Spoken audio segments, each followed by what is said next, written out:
I am increasingly appreciative of the people who, for a variety of reasons, make the choice to enter the military. And I am increasingly aware of the nature of those different reasons. Many people join the service because it is a tradition in their families. And they are carrying on a family tradition which fulfills in them a sense of honor, a sense of belonging, a sense of commitment, a family tradition that is also wrapped up in a value of service. And some people begin that tradition in their families. They do not come from military families, but they have heard the call to service, and they have answered the call to service. These are people who have not necessarily heard the call to war, but have heard the call to stand in the breach between those whom they love, whether they know them or not, and those who would do those people harm. Some people do join the service because of a love of violence or an instinct toward violence. I have to imagine that the people who do that are trying to quell a voice in their head that screams at them, that in fact it's a way to quiet the demons in their own heads. And on days like today, I am moved to compassion for people I might otherwise find frightening or find cause to judge, and instead be grateful that they have tried to find a way to exercise their demons in a way that does damage not at home. And of course, there are many who join the military because it feels like their only economic option. Deeply aware of that today. Deeply aware of how many more are likely to make that choice in the months and years to come as our economy becomes harder to make ends meet, harder to find work, harder to find hope in the job market outside of the military.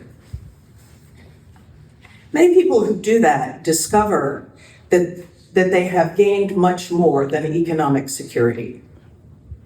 Many find that when they enter into the military, primarily so that their families don't have another mouth to feed, or so that they can find a way to go to college, or that they can learn a trade in a way that does not cost them in coin, find that they gain much more than economic benefit, but also find a certain stability and connection and community in the military. And so whatever I may think of war or the branches of the military service, I give thanks that that blessing is available to those people who feel like their options were so limited, and a choice that they have made has made their lives fuller.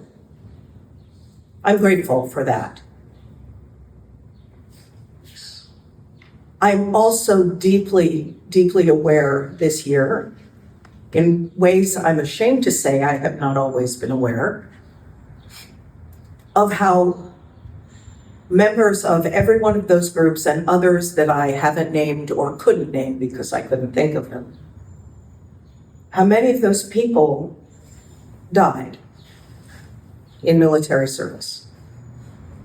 How many of those people gave up their lives, sometimes in terrifying circumstances abroad, sometimes in terrible accidents here on our home soil. The people who have committed themselves bodily to the protection of us have given their lives, ultimately so that we could be both safe and free.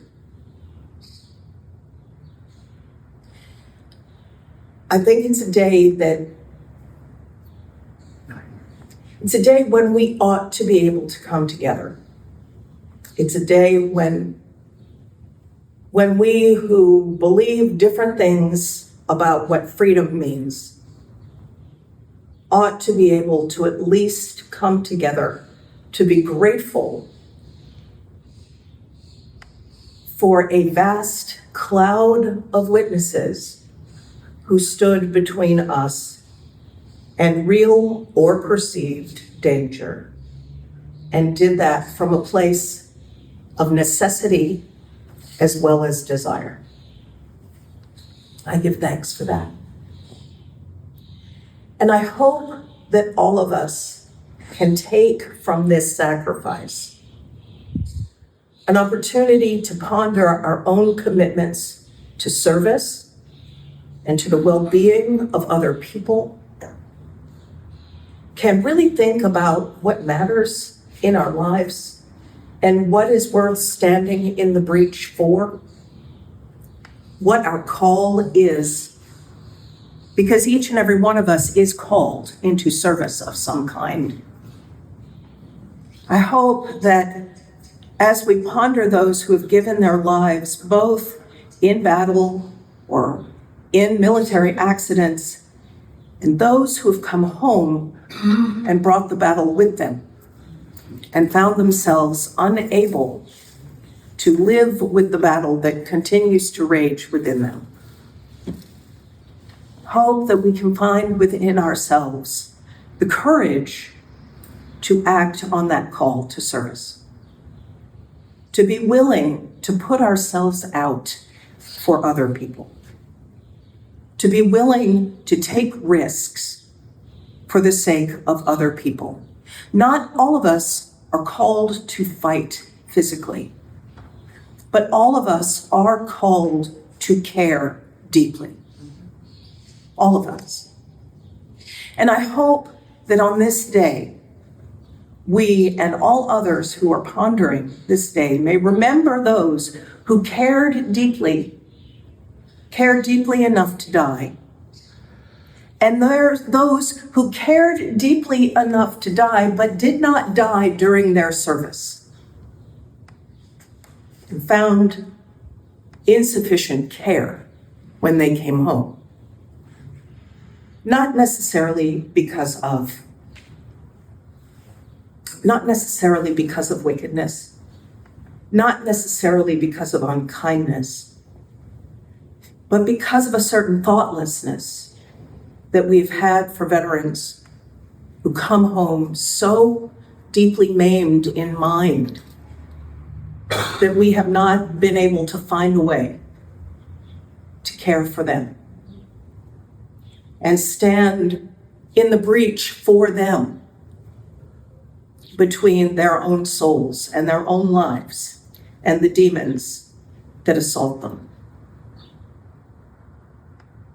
You'll notice in the back of your bulletin today, there is information and advice on noticing when people are in jeopardy, noticing when people may be at risk of taking their own lives, and advice on how to be of care to them. Chiefly is not to think you can fix it, but do know that in love and in care there is help to be had. Do not be afraid. Do not be afraid. And even if you are afraid, let the grace of God enter into your heart to give you the courage to stand in the breach between other human beings and any kind of suffering, military or otherwise. There will be more and more of it. There's enough now Yeah. There's plenty now, but there's gonna be more. Find within yourself the courage and the compassion to care and stand in the breach. And that way, we may best, that is the very best way that we may honor those who have fallen in defense of our liberty and our lives. Amen. Amen.